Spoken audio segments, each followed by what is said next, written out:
ભાજપ દ્વારા આજથી 2 દિવસ માટે સેન્સ પ્રક્રિયા હાથ ધરાઈ છે, ત્યારે વોર્ડ વાઇઝ ઉમેદવારો સેન્સ માટે પહોંચી રહ્યા છે। વોર્ડ મુજબ અલગ અલગ સમય આપવામાં આવ્યા છે, ત્યારે સવારના સમય બાદ બપોરના સમય સેન્સ પ્રક્રિયા હાથ ધરાઈ છે। ભારતીય જનતા પાર્ટીની પ્રણાલિકાઓ મુજબ દરેક ઉમેદવાર પોતાની યોગ્ય ફોરમમાં રજૂઆત કરી શકે એના માટે ગુજરાત પ્રદેશ ભારતીય જનતા પાર્ટીના અધ્યક્ષ માનની શ્રી જગદીશભાઈ વિશ્વકર્માજી, રત્નાકરજી, રાજકોટ સિટીના દરેક કાર્યકર્તાને રજૂઆત કરવા માટેનો પોતાનો અબાધિત અધિકાર હોય છે અને એ અધિકાર પોતાને વ્યક્તિગત રીતે મળે એના માટે થઈ અને આ સેન્સ પ્રક્રિયાઓ છે।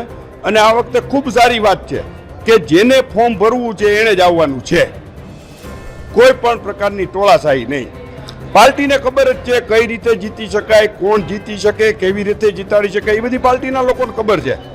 કોઈ પણ પ્રકારના ટોળા લીધા વગર વ્યવસ્થિત રીતે ખૂબ શાંતિથી સેન્સ પ્રક્રિયાઓ ચાલી રહી છે અને જંગી બહુમતીથી ભાજપ જીતશે એ સ્પષ્ટતા છે અને ટિકિટ આપશે જ। 33% તો છે, 18માં 18 બહેનો તો 18 દુને 36 બહેનો છે, તમે સમજી લો 50% બહેનો એટલે 36 બહેનો તો છે જ, એટલે 36 બહેનો તો કોર્પોરેશનની અંદર આવવાના જ છે એમ, અને ખૂબ સારી વાત છે।